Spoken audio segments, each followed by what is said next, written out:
안녕하세요. 파로스 경제연구소입니다. 오늘은 정부의 전세대출 DSR 규제 검토에 대해 살펴보겠습니다. 이 규제가 현실화된다면 부동산 시장 전반과 서민층 대출 환경에 큰 변화가 일어날 수 있습니다. 정부가 전세대출 이자 상환분에 대해 DSR, 즉 총부채원리 금상환 비율 적용을 검토하고 있습니다. 그 배경에는 전세대출이 가계부채 증가세를 견인해온 주범 중 하나라는 판단이 있습니다.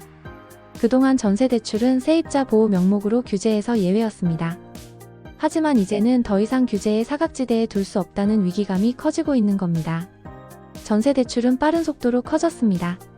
2019년에는 약 104조 9천억 원, 2023년에는 171조 1천억 원, 그리고 올해는 200조 원에 육박할 것으로 보입니다. 게다가 이 전세대출이 단순히 전셋값만 올리는 게 아닙니다. 전세가율을 끌어올리고 매매가 상승까지 유발하는 악순환의 고리를 만들어내고 있다는 것입니다. 결국 서민을 위한 저리 대출이 오히려 집값을 자극하는 부작용을 낳고 있다는 것입니다. 이번 규제는 충격 완화를 위해 전세대출 이자 상환분만 DSR에 포함하는 방향으로 검토되고 있습니다.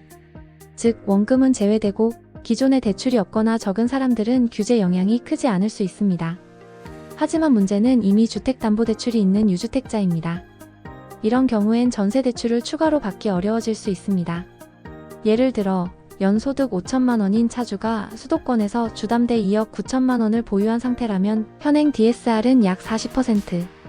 전세대출에 DSR이 적용되지 않으면 추가 대출이 가능했지만 이자까지 포함되면 추가 전세대출은 막히게 됩니다.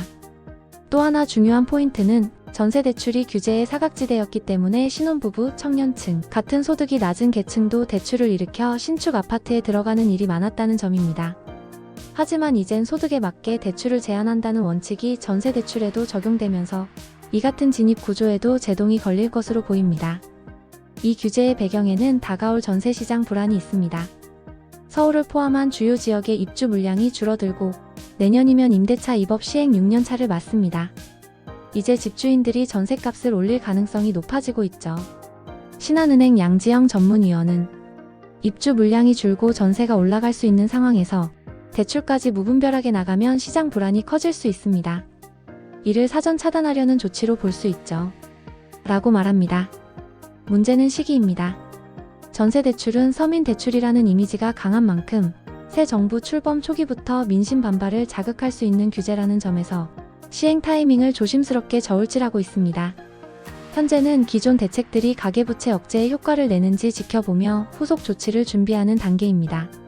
한편 정부는 전세대출 외에도 주택담보대출에 대한 은행의 자본 위험 가중치를 15%에서 25%로 높이는 방안도 검토 중입니다. 이게 시행되면 자연스럽게 대출을 줄이는 유인이 생깁니다. 최근 금융권 추산에 따르면 지난 6월 한 달간 가계대출은 7조 원 넘게 증가한 것으로 보입니다. 이는 작년 8월 이후 최대폭 상승으로 여전히 강한 상승세를 보이고 있습니다.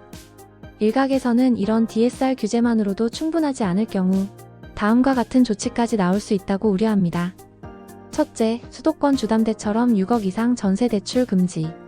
둘째, 전세대출 만기 도래 시 즉시 상환 요구와 같은 고강도 대책이 나올 가능성도 배제할 수 없습니다. 정부의 이번 전세대출 규제 검토는 단순한 대출 제한을 넘어 전세시장과 집값 전체 흐름을 안정시키기 위한 조치로 보입니다. 전세대출을 계획 중이시라면 향후 규제 방향을 꼭 예의주시하셔야 합니다. 이상 파로스 경제연구소였습니다. 좋아요와 구독, 알림 설정 부탁드립니다.